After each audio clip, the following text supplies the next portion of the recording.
This video will demonstrate the recommended process brewing coffee. Begin each brew cycle with a clean empty brew funnel and server. Be sure the server lid doesn't interfere with the flow of water. Insert a bund filter. Pour fresh coffee into the brew funnel. Level the bed of coffee by gently shaking.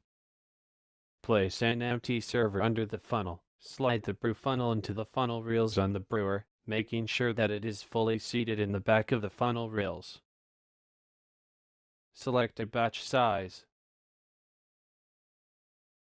Place the warmer switch in the on position.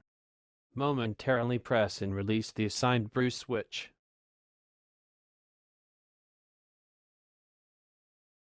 Carefully remove the brew funnel after visible dripping has stopped and discard grounds.